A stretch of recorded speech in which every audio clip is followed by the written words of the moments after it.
So it's back to, as I say, work, talking again. And it's, as many of you know, that having periods of retreat are not just goofing off. It's not just even just enjoying myself, which I do immensely on retreats. It's also like an example to each one of you as well. Because our life has to be balanced. Balanced with time which we serve, giving to others, giving our life, our energy, all our effort to other people or to a community to make a better world. But also time for ourselves as well. And I've often noticed when that balance is not preserved, that's where many people get upset, angry, either ill health in their mind or ill health in their body. I just remembered just at the end of the meditation a saying from this very famous philosopher and mathematician who once said that all the problems of human beings, all the problems come from not knowing how to sit still. And I thought, what a beautiful saying that is. And imagine what would happen if we have all of the people in our parliaments that sit still for half an hour. Quiet.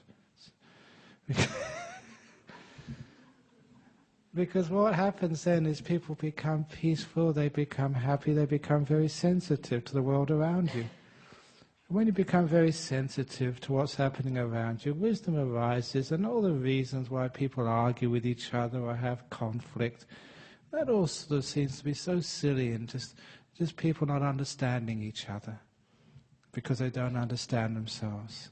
So just a few moments of peace does wonders to ending conflict either within yourself or between people or between you and your world.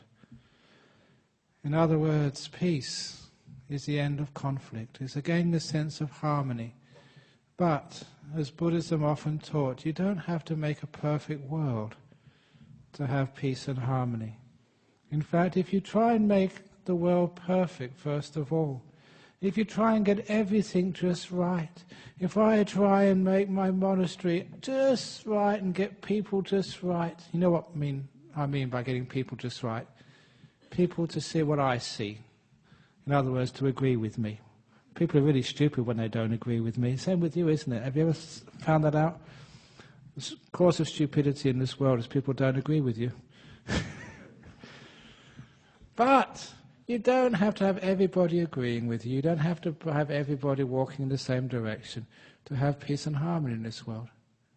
So this is the way to find the end of conflict, peace and harmony, with everybody just being themselves, with life being themselves. Because sometimes if you want to try and fix everything up first of all, and then find peace, you'll find that your whole life will be trying to fix things up, trying to settle disputes, trying to argue with people. And you'll find that just wastes so much time. There has to be another way. There's too many wars, there's too many arguments in this world. And where can ever we find a peaceful world? And of course, we just start in our home. There's too many arguments in your home. And where can you ever find a peaceful place to live? And more importantly, there's always arguments inside your head. There's sort of the conflict within, all coming from the same place. We don't know how to sit still and understand things. A story which comes to mind is a story of, it's one of those stories in that old Opening the Door of Your Heart book, the story of the Japanese garden. There was, many of you who've ever been to Japan know they're famous for their gardens. In fact, at our retreat center down at Jhana Grove, we actually asked this Japanese man to do our gardens for us. He's done a really nice job. Not finished yet, but to do the landscaping there. Japanese seem to have just this knack of knowing just how to balance, plants, nature, to get this beautiful, like natural, but even better than natural look. But anyway, there was the most famous garden in the whole of Japan. People would travel all from all over the country. They'd come internationally to see this garden, which was just magnificent. And one day, this old meditation monk, he wanted to find out what the secret was of this garden. What did this gardener who was a monk do which no one else did? So he arrived very early in the morning. He climbed over the wall and hid behind a bush to try and discover the secret of the most magnificent garden in the whole of Japan. And just after dawn, he saw a monk come out from the temple. And he saw the monk had 2 baskets. And he watched from behind the bush without being seen this gardening monk go to this garden which was like in a courtyard with this big tree in the middle. And he would collect every leaf and twig which had fallen the night before. But he wouldn't just throw them away. He'd examine every leaf and twig first of all. And if he thought that the leaf was beautiful, had artistic merit, if he thought the twig was just bent in the right direction, he would put it in the good basket. If it wasn't useful, he'd put it in the rubbish basket. He spent about 3 hours meticulously, painstakingly, taking up every leaf and twig which fell, dividing them into the 2 baskets, and then he took the rubbish basket to the back of the temple, emptied it on the compost, and he placed the other basket down. He rested to take tea and meditate, because the next part was the most important. For another 3 hours, he took the basket with the artistic, beautiful leaves and twigs, and he placed them individually around the garden, just one by one. And he was one of these people who had this artistic sensitivity. He was a maestro of color and shape and arrangement. Sometimes, so I heard, he would look at a leaf for 5 minutes, realizing that something was wrong. He would just turn it a few degrees and smile. Now that was the right place for it. That's how careful he was. That's why it took us 3 hours to place every leaf and twig just in the right place. And the result was absolutely out of this world. Magnificent. It was beautiful. It was a work of art. And that was when he would open the garden up for visitors. But not this day. Because as soon as he was finished, the old monk came out. Now in all these stories, always be careful of old monks. And this old monk lived up to the reputation. Because he came up and said to this gardening monk, he said, I've been watching you for so many hours. And your garden, he said, your garden is almost perfect.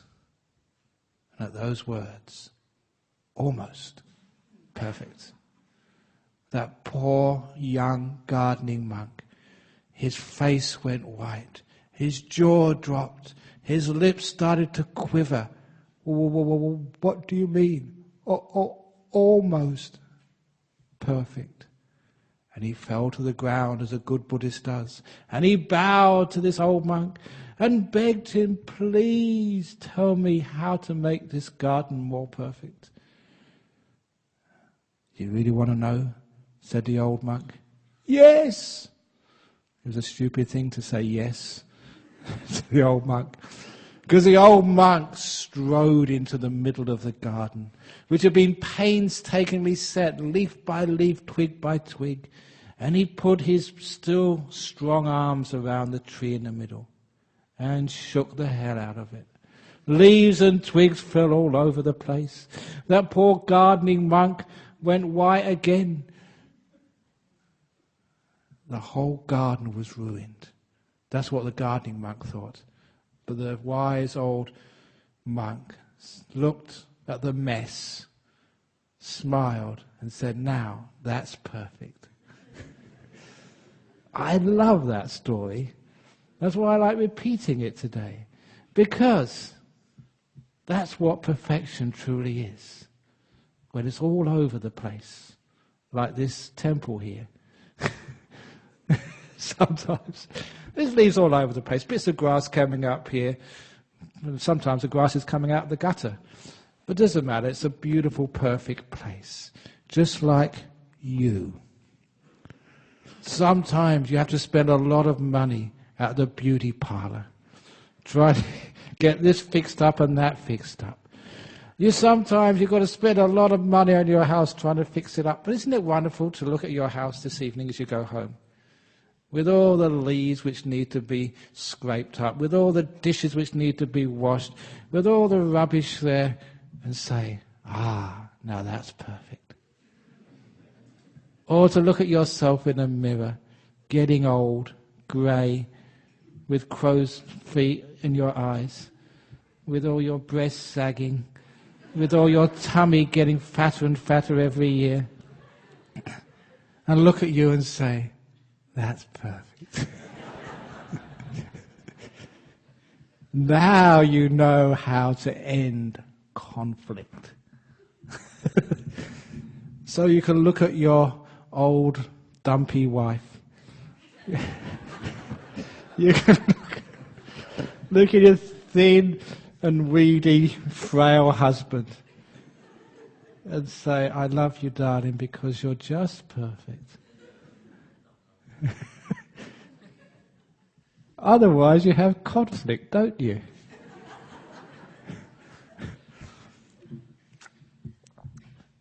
And you can do that.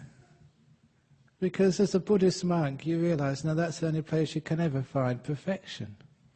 You don't have to get everything just so to have peace. And that's also why that when people argue with each other, people have got differences of opinion. It's so hard to find harmony in this world, isn't it? Where everybody thinks the same. And, that's one of the reasons why I encourage, that Hugh, when we have, the monks away, don't get other Buddhists in here, get other people in here. Just, to actually have more people to hear so we can have a bit more harmony. I'm very proud that in this temple we've had Muslims, we have Christians, we have Jewish people. Yeah, not yet, next year. Oh, that's right. I did actually ask you to invite one of my mates, Moshe, but he was over in China at the time, so he was studying over there, couldn't come. But next year. Because actually when we meet together, we have harmony, we can have a great time together. It reminds me of a story I read during my rains retreat. There was actually this Buddhist monk and a Christian and a Jew, and they went to one of these interfaith meetings, and they became friendly. They thought it's really important for the harmony in this world. Religions are the cause of so many conflicts in our planet. And surely, religious leaders should get their act together and be friends together. So, they decided to sort of meet every week in one person's house just to have a bit more sort of understanding and harmony. And, one thing led to another, and they got quite social. And, they started playing cards and started playing poker. They got a little bit of a gambling den going. And that was a bit illegal. And one day, somebody dobbed them in, the police came around and got busted. So there they were in the Supreme Court, being sort of tried for gambling illegally. So it was actually, it was a Christian, was the first in the witness stand. And the judge looked at him and said, you're a religious person. Were you gambling? And he quickly looked up to heaven and said, God forgive me. No, he said. And the Jewish guy was the next, the rabbi. And the judge asked him the same question. You're also a religious leader. Were you gambling? He crossed his fingers behind his back. No, your Lord, no, your Lord. And then the Buddhist was the last. And he said, you Buddhists, you're supposed to keep these 5 precepts. I know those 5 precepts. Number 4 is you're not supposed to lie. Now, Buddhist monk, were you gambling? And the Buddhist monk replied, with whom?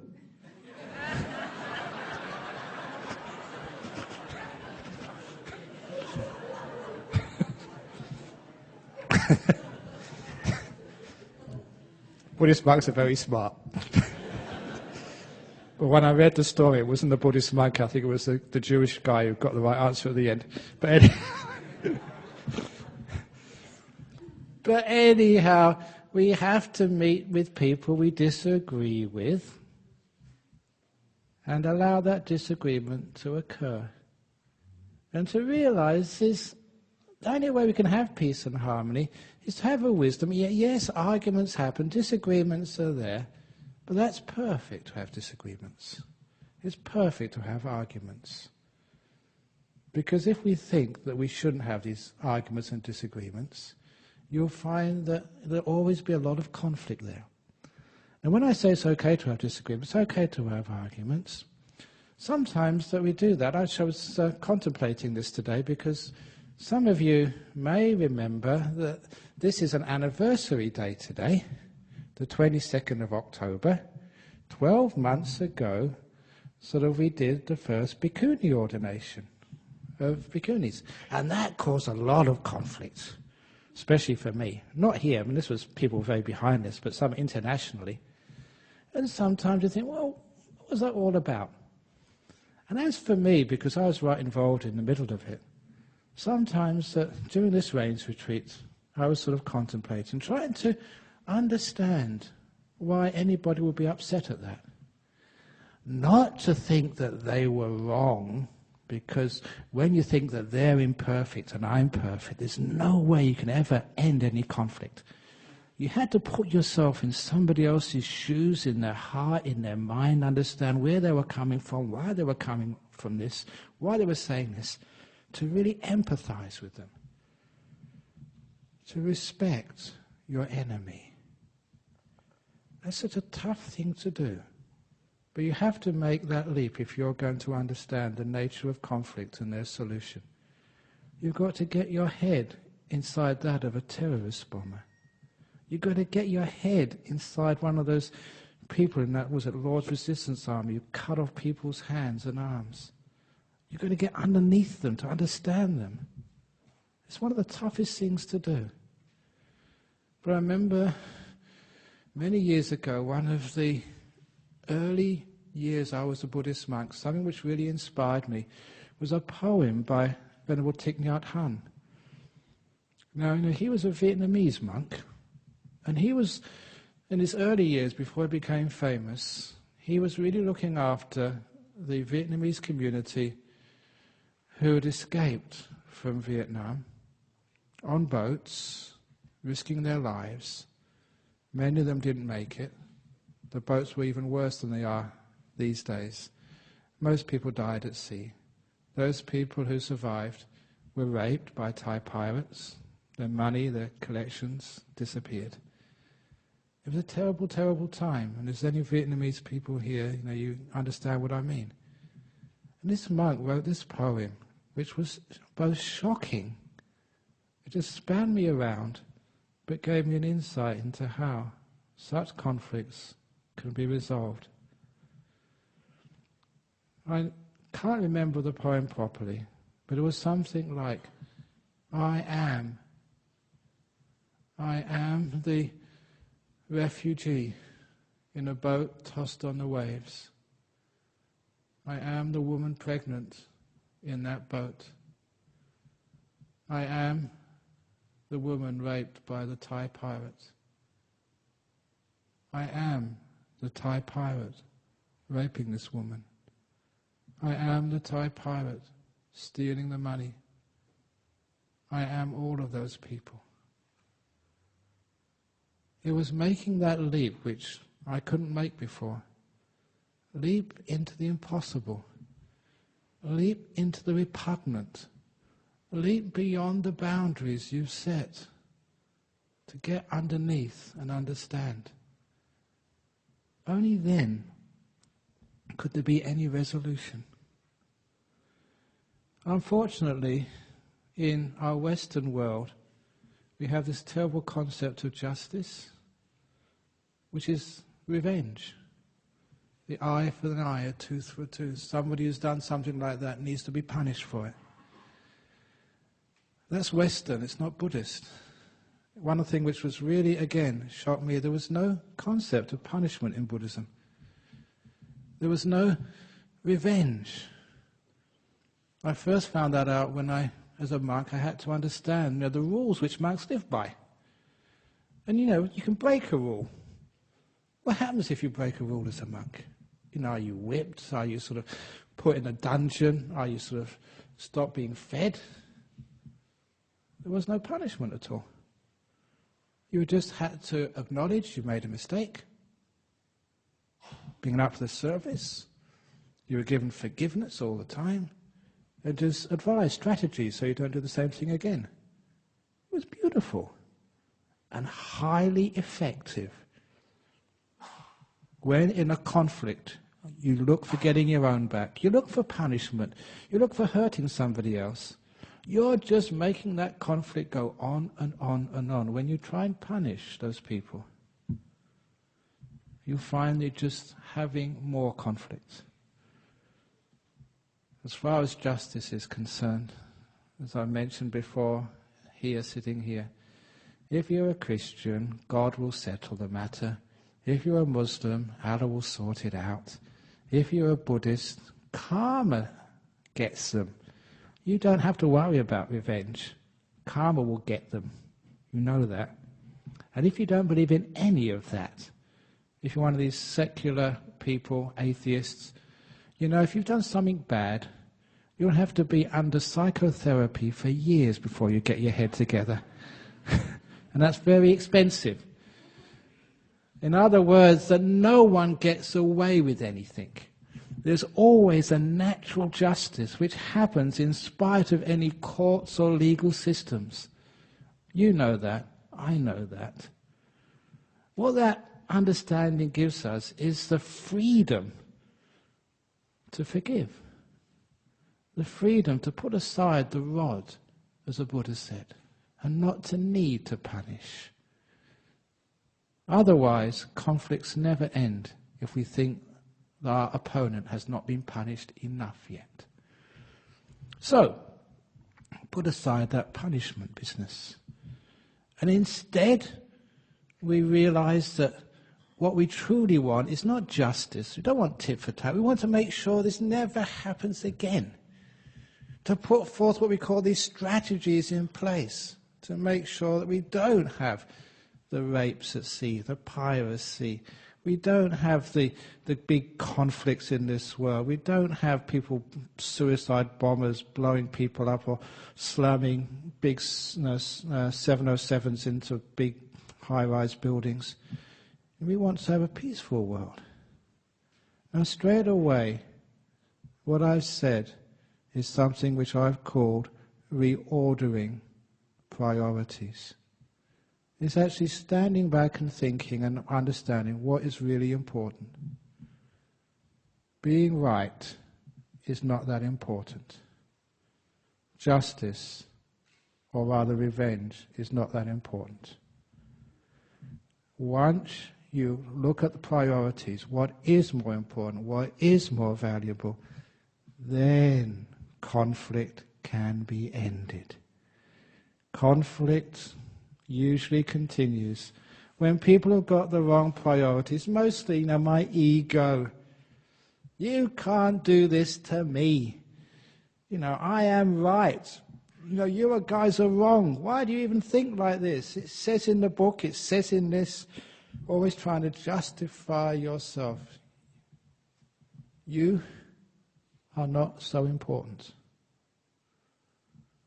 There's other things which are more important than you. You know what's more important than you? Us. Us is the most valuable thing. As I often say in marriages, you should never think of yourself in a relationship, nor should you ever think of your partner in a relationship. You should only think of us. Us is the most important. In a monastery, the abbot is not the most important person, unfortunately, because that's me. Sometimes when I went to go and visit the Benedictine monastery in New Norcia, they've got rules of obedience there. Whatever the abbot says, you've got to agree to. And I thought, that was a really good idea. So I tried to impose it in Bodhinyana, but they wouldn't have a word of it. Never mind, I wouldn't want that anyway. That would be terrible if people always agreed with me.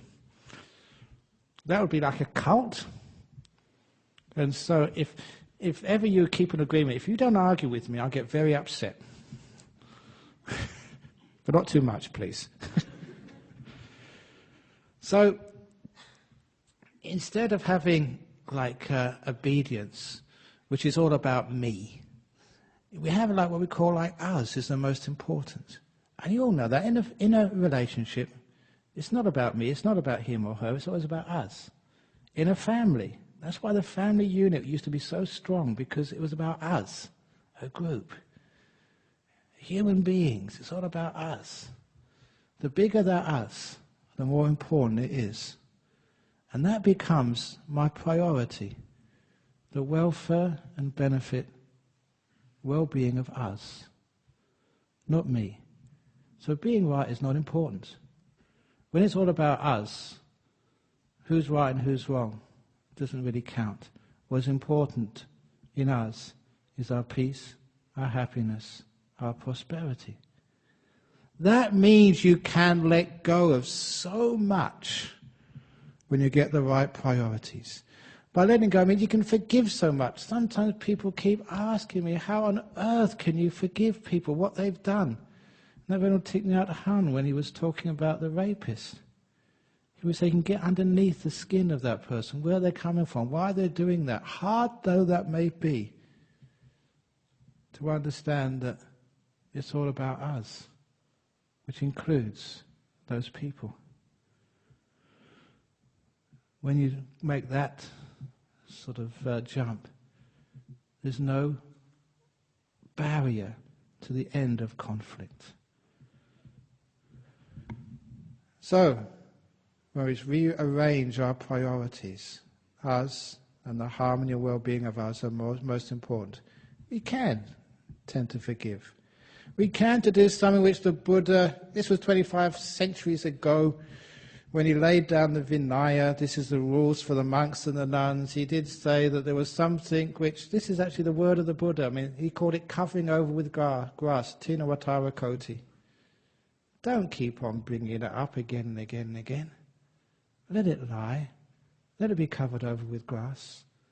Let it just change and grow.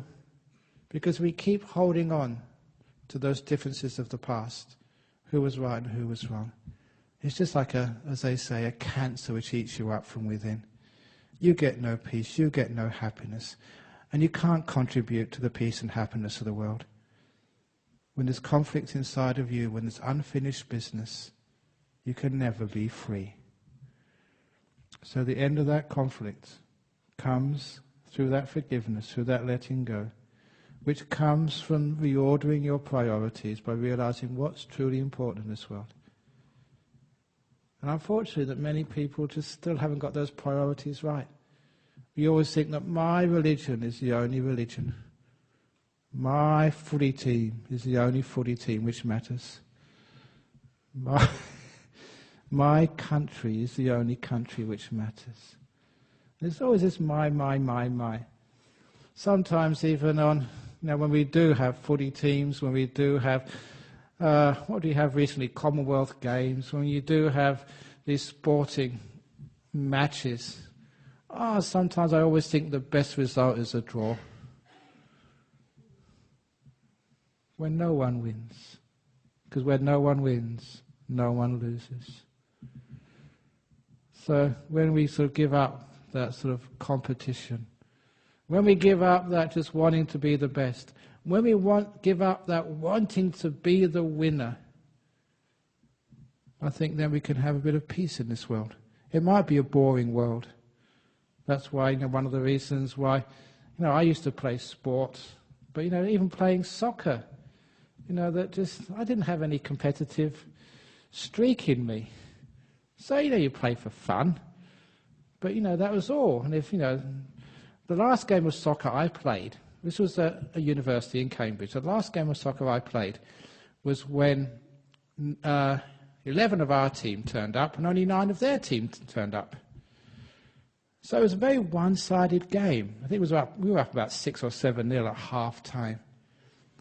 And so at the half-time break for 10 minutes, I went over to my captain and I said, look, can I please play for the other side in the second half so we can have a decent game? And he swore at me. And he said, you can't do that. You can't play for the other team. And I gave up then. I wouldn't play anymore. Instead, I actually tried another sport. And actually, this is the only sport which I actually represented Cambridge. Again, Cambridge and Oxford, we always used to have these matches, these competitions together. And, this is the only sport which I represented Cambridge against Oxford. Tiddlywinks. That's true. Because you couldn't be competitive when you're playing tiddlywinks. It was for fun.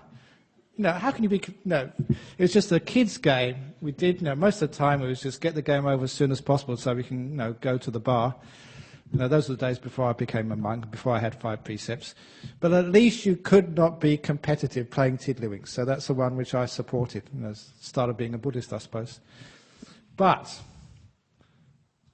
too much competition, too much ego, too much conflict. It doesn't matter if you're right, because it's all about us and having a good game rather than just being the winner. It's all about us having a sense of harmony in the family rather than who's right and who's wrong. In a relationship, about us, for goodness sake. Change the priorities, and then conflict is very easily overcome.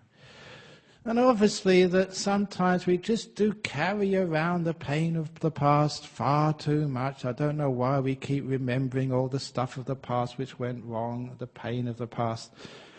Again, when you just become still for a while, you think, why am I doing that? Why do, when I look at the past, and I remember what happened, do I remember all the terrible things which happened in my relationship with my ex? Why do I always remember the difficult times I had growing up? Why do I always remember all of the times I was cheated? If you keep remembering like that, you get very angry. You get spiritually very weak, stunting, crippled, you might say, simply because you're not using your mind in a wise and compassionate way. It is why that, as a Buddhist, I was taught to let all that pain of the past go. And if you're going to carry anything, if you're going to be attached to anything, carry the beautiful stuff of your past, the happy times you had. Why not? And you can do that. It's very easy to do. When you have photographs, which you have in your albums, if you still have them in albums or you have on your USB stick, whatever you have it on these days. Do you have, those albums, the photo of the time you got divorced? You have the photo of the time you got married.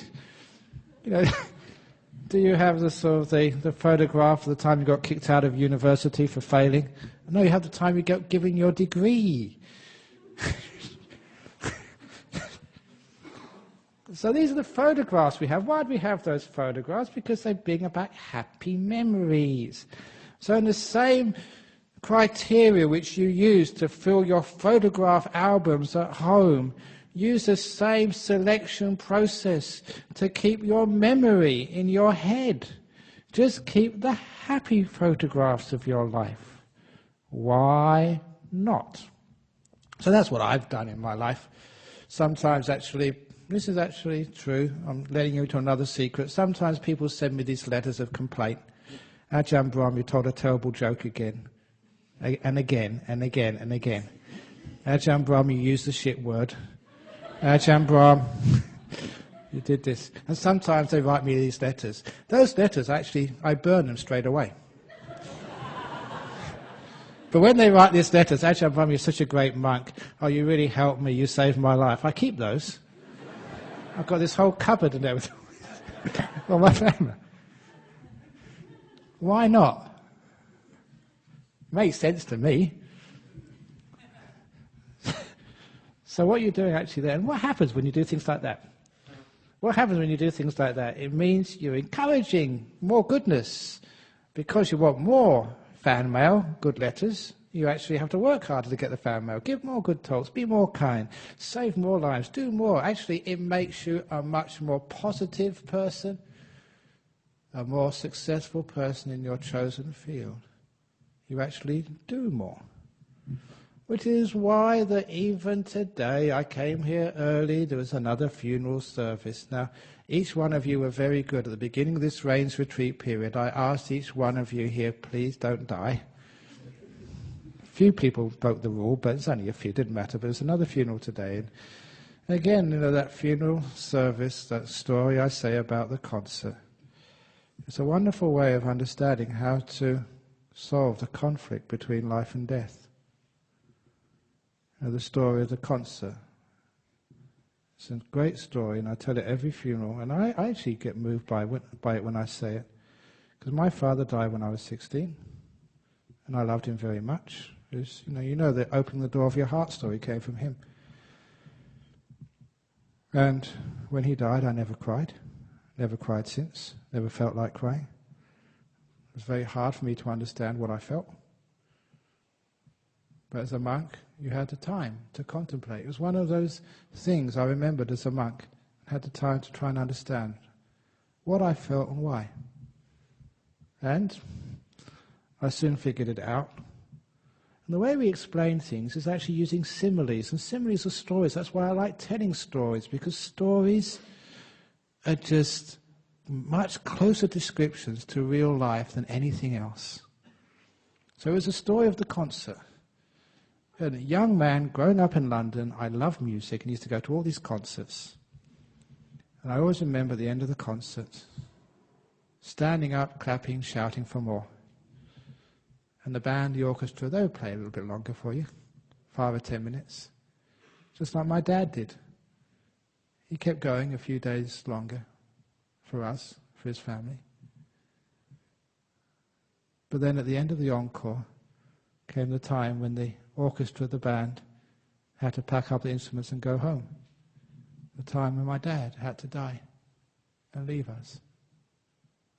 But every time I walked out of a concert hall or club or pub, every time, even though I knew I'd never hear that great music again, I never cried. I went to some great concerts in London. I remember actually going on radio here, 6PR, and telling one of the great concerts I went to. This is for the people of my generation. It was at the Roundhouse in Chalk Farm, London. 2 hours of the Doors, followed by 2 hours of Jefferson Airplane. Another 2 hours of Doors, another 2 hours of Airplane. 8 hours of these great rock bands. Oh, that was really neat. And I forget who it was, one of the presenters there. His jaw was dropping. You lucky, because he loved that. But anyway, I had just great concerts in those days. And of course, at the end of the concert, you never cried. I never felt sad. I felt how lucky I was to have been there. What a great performance that was. How fortunate. And that's exactly how I felt when my father died. Exactly, like the end of a great concert. I was not looking at what had been taken away, looking at what I had. What I had was immense. And I felt so lucky, so fortunate, so blessed. So I never had the conflict between life and death. Why? Because I never collected the bad stuff, only the good stuff. I collected the happy photographs of the time I had with that man. I kept all the rotten photographs. I never put those in my album. And that gave me this great sense of gratitude. When I had that sense of gratitude, that positive part of life, there was no conflict anymore. All those people who complained about, me, my involvement with the Bhikkhuni ordination 12 months ago, I don't collect those bad words or bad feelings or bad actions. I just collect the beautiful memories, the wonderful times you had with Ajahn and Ajahn Brahmavamso and all those other people. That's what I collect. Those are the only things I put in my photo album. That way, there can be the end of conflict. When you collect the bad stuff, there's business to be done. It's not settled yet. When you have grief because you're in conflict with the fact that someone you love very dearly has died and not here anymore. When you have conflict because someone has treated you badly and they shouldn't have done that. When you have conflict because there's been some trauma in your past, where can you have freedom? So you let that stuff just disappear. And you focus more on the beautiful stuff, which is actually much bigger. The death of my father was just over a few days. His life was many, many years. All the time I've known these great monks who are my friends was such a long time. It's only a short, blip on our relationship when they got angry with me about, helping with the ordination of the nuns. The time which you've had with your partner, so many years of happiness and joy and great memories. And why is it one time they misbehave and that's all you think about? And you throw away that relationship. It never made sense to me. In fact, I said that in that first story of the book, The 2 Bad Bricks in the Wall. 2 bad bricks is not reason enough to destroy a wall. But there's 998 good bricks. 2 bad bricks is not enough to deserve conflict. We let that go.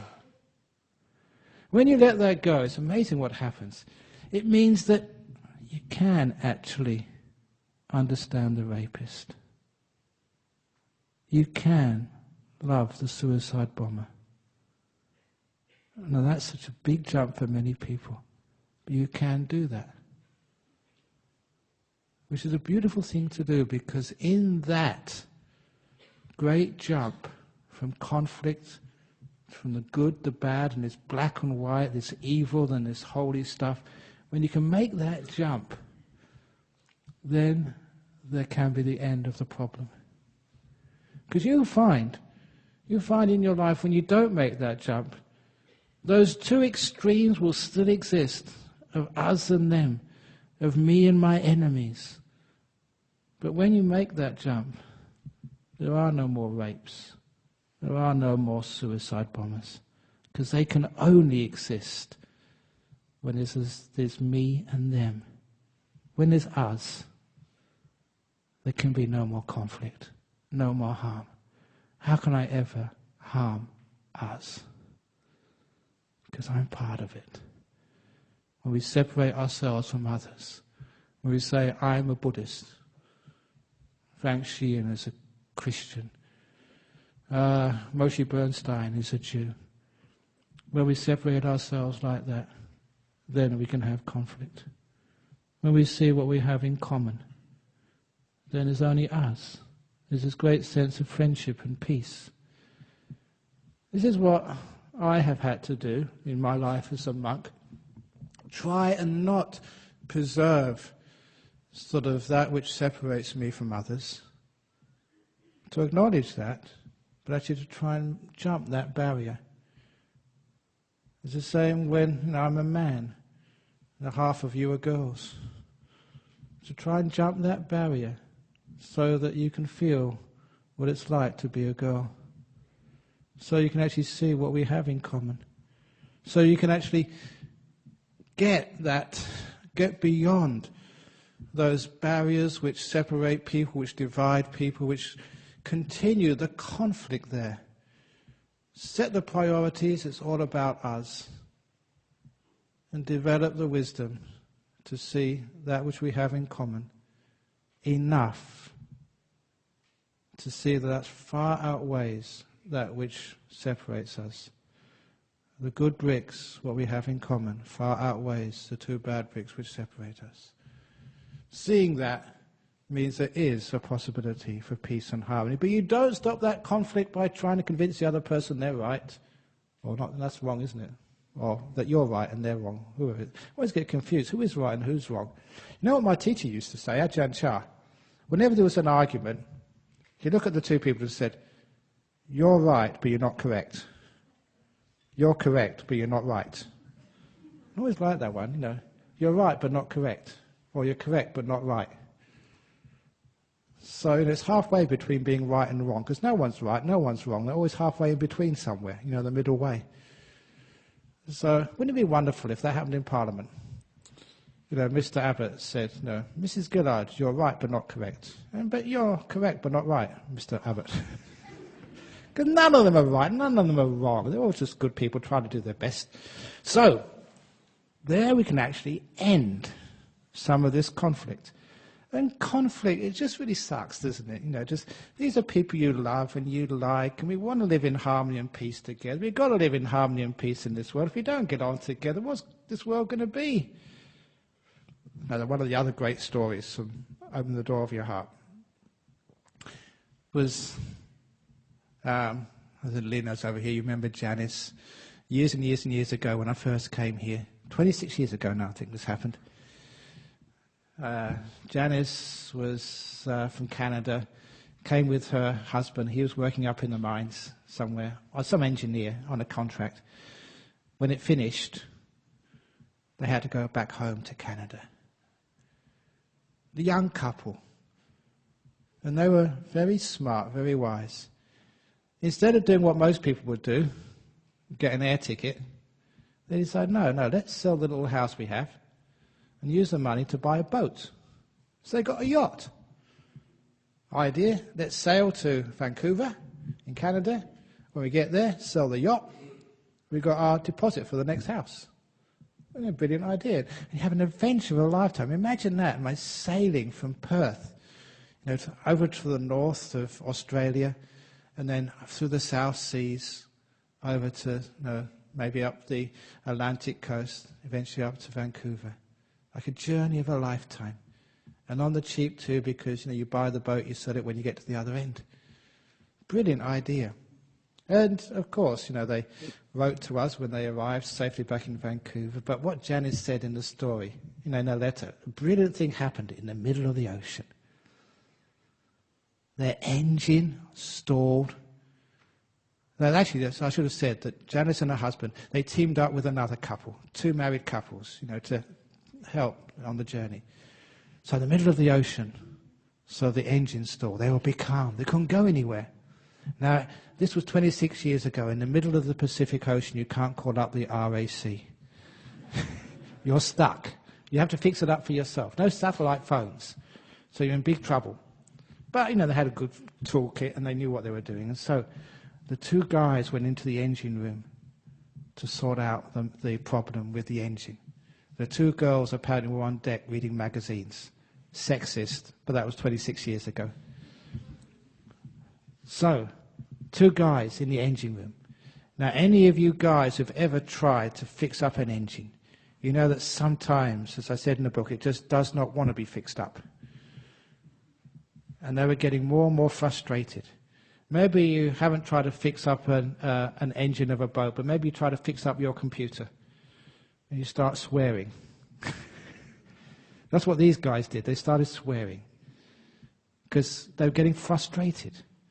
And frustration led to blaming each other. It's your fault, stupid. And blaming each other soon led to a full-on argument. And the argument got to such a high level of conflict that one of them threw down their wrench in anger and said, "Right, that's it, I'm leaving." And this actually occurred. He was so mad with his rage, he went to his cabin, he actually changed, cleaned up, because he's all dirty, changed into his best clothes, packed his bags, and appeared on deck carrying his 2 suitcases. And the 2 women almost fell off the boat laughing. Because he looked around, and there was ocean in all directions as far as you could see. There's no place to go. So he had only one choice. Red in the face with embarrassment, he turned around, went back to his cabin, got back, changed back into his work clothes, back into the engine room to help out. And they ended that voyage, as they began, the best of friends. I love that story, because that's like our world. We're like a boat in the ocean. There's nowhere to go. You may think, right, that's it, I'm leaving. Where are you going to go to? Instead, go back into the engine room. Help your enemy fix up the problem. That's a very inspiring story because it gave another indication of just how conflict ends. When you can walk away, when you can run away, when there's some place to go, you're missing a wonderful opportunity. Instead, if it's at all possible, especially in the bigger conflicts of our world, we don't have places to go anymore.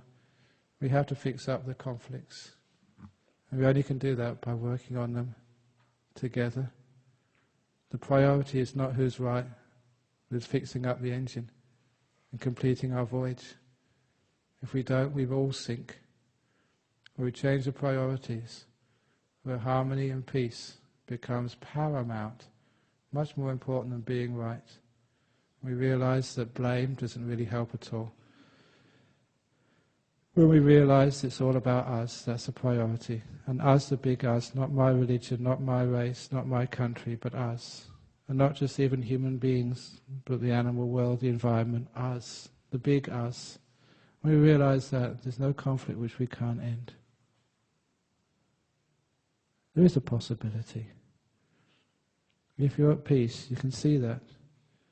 When you're right in the middle of things, thinking, worrying, fighting, you can never see those things, which is why it's wonderful to have time when you go on a retreat.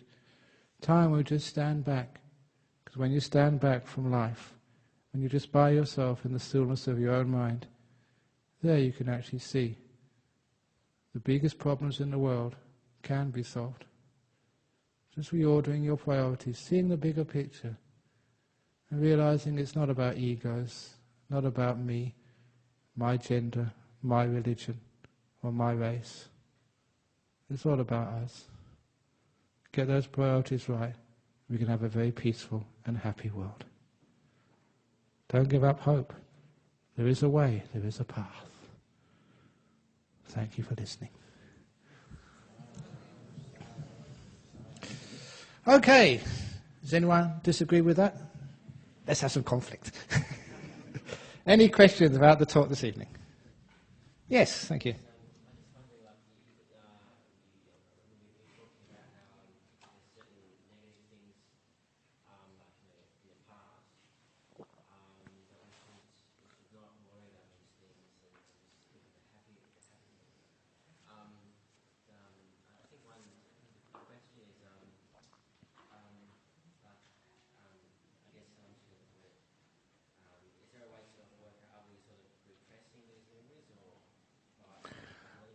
Okay, are you repressing the bad memories by just focusing on the good memories? Just going back to the simile of that brick wall which I laid 27 years ago, it was true, there were 2 bad bricks and 998 good bricks. Not actually 998, quite a few more than that, but that was just what the person said. But for me, every time I looked at that wall and thought of it, it was just the 2 bad ones. And I realized it's our human nature, unless we're sort of taught otherwise, or we come to this place every Friday night, we will always be focusing on the negativity and what went wrong. Far more than what went right. To balance that, you have to deliberately just collect the good photographs. Why is it that when somebody dies, people lose it and get into such great grief? You may have known your father for 16 years. Why is it a couple of days spoils that whole life?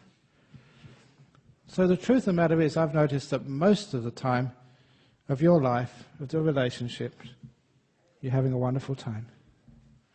The truth is, the good does outweigh the bad in nearly all cases.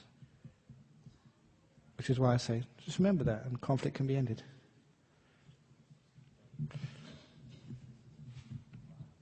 Any other questions? Going for the second time, for the third time. Gone. Okay, so thank you for listening. Another talk next week. It's the Buddhist Dharma Sangha now.